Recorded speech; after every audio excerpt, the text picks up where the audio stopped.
avez à dire sur le coq? Alors, hormis qu'il soit mûr, on n'en tient pas compte.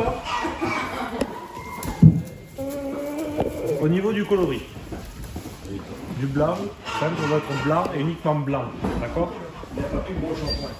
Il n'a pas pris le bon shampoing. Effectivement, il a été toiletté, il y a encore des restes de shampoing, il est un peu violacé. Mais bon, on n'en tient pas compte. Donc, au niveau... Oui, ça c'est clair.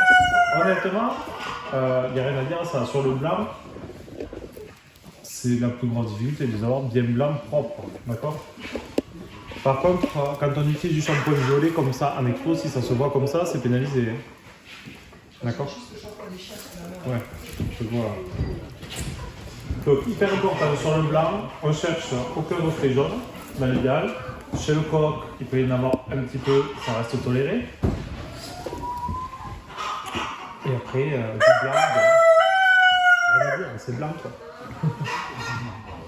Donc, des tartes roses, hyper important, l'œil bien intense, bien orangé, d'accord? On ne doit pas sortir de marbre ou quoi que ce soit.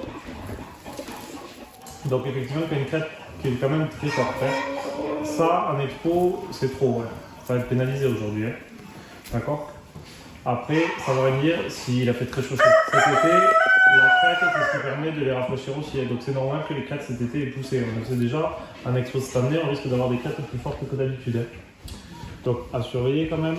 Mais voilà. De toute façon, c'est le sujet qui n'ira pas en expo cette année. Hein. Ça va partir à la pro. Voilà.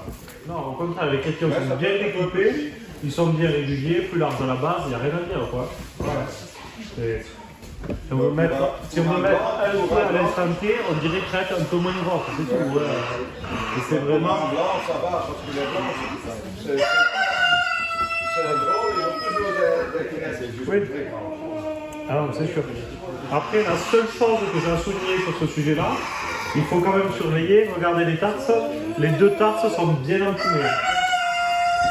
Ça, il faut vraiment s'interroger dessus et vraiment les sélectionner. Parce que même s'il y a une cumule ou deux, on peut les arracher, ça ne se voit pas trop. Là, si on les arrache par un expo sur les tarses, ça se voit.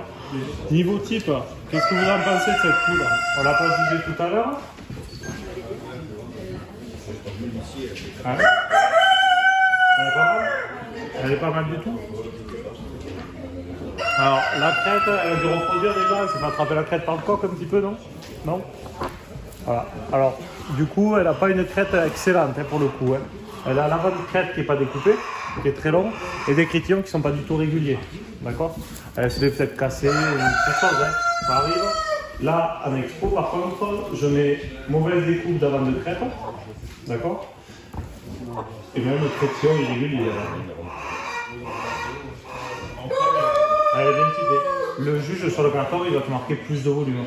On aimerait que ce soit c'est un souhait, voilà, c'est pas un défaut. Elle a un bon type, c'est une Orpington, elle pourrait être plus volumineuse, c'est tout. Le port d'aile est très bien. La queue est pas trop mal. Elle a un petit peu mieux aussi. Enfin, c'est un sujet qui est très correct. Et il y a autre chose qu'on peut souligner. Ça peut être un défaut sur les barbillons. Ouais. Si vous regardez de face, elle n'a pas les barbillons de la même taille. Voilà. Barbillon asymétrique, un défaut. On tombe à 92 aussi.